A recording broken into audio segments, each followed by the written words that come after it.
Hi everyone, I'm David Fisher, and this is Presidential Chronicles, the series of books and videos on American history as seen through the lives of the Presidents of the United States.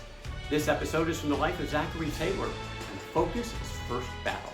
Zachary Taylor's ancestors actually came over early. One of the first families of Virginia in 1640 arrived Richard Taylor from England, and it was one of his ancestors, also by the name of Richard, that fought in the Revolutionary War as an officer, fighting in battles at the likes of White Plains and Brandywine and Monmouth.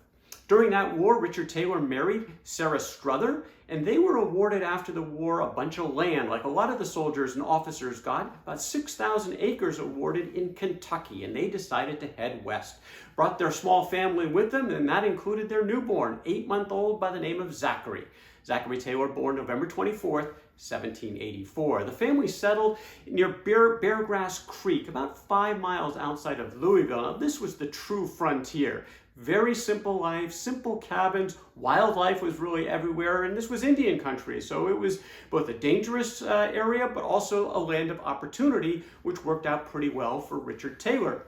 He eventually got his estate up to about 10,000 acres of land, spread across 7 counties in Kentucky, and he even picked up a political position. Under the presidency of George Washington, Richard Taylor was named as the collector of the port of Louisville. And we don't know a lot about the youth of Zachary Taylor. We know he didn't get a lot of formal education, which was common not to have that in the western frontier. And we know that he eventually joined the United States Army. In 1808, at the age of 23, he received his commission as a first lieutenant, and his first assignment was in Maysville, Ohio. It was a recruiting assignment, and frankly, not off to the greatest start in his chosen profession.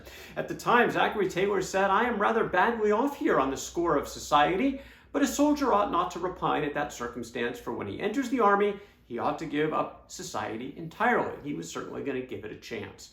Within a year, Zachary Taylor was given his first command. This was at Fort Pickering near modern-day Memphis, and it was here that he met his bride, Margaret Smith. They called her Peggy, and they got married in 1810. The very next year, had her first child by the name of Anne. It would be one of 6 children that the Taylors would bring into the world. At the time of their marriage, they got also a gift from Taylor's father, about 324 acres near the mouth of Beargrass Creek.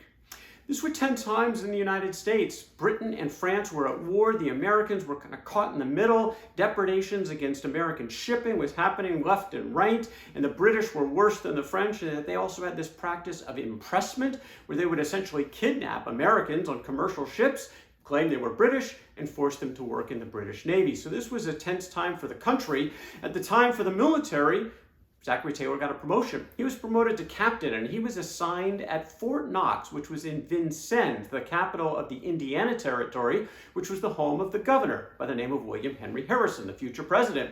Harrison thought well of Taylor. He said, "To all the qualities which are esteemed for an amiable man, he appears to unite those which form a good officer. In the short time he has been a commander, he has rendered the garrison defensible. Before his arrival, it resembled anything but a place of defense." So he was off to a good start, and everything changed pretty abruptly. June 1st, 1812, war was declared between the United States and Britain, and that meant not only Britain as an enemy, but also their Indian allies. This would be very much an Indian war on the frontier, in addition to fighting against the British. For Zachary Taylor, he got a new command. It was at Fort Harrison. This was about 50 miles north of Vincennes, right on the Wabash River, where he was stationed with a small garrison, about 40 troops plus some women and children. Families were part of this deployment. And only 3 months into the war, they were under attack. At 11 o'clock at night, September 4th, 1812, a full-scale Indian attack against Fort Harrison. And it was nonstop throughout the entire night. A chaotic scene, incoming bullets, arrows. There was a blockhouse within the fort that caught on fire. It was a chaotic moment for Zachary Taylor in his first command in battle. He said of the event that "I had the greatest difficulty in getting my orders executed. From the raging of the fire, the yelling and howling of several hundred Indians, and cries of 9 women and children.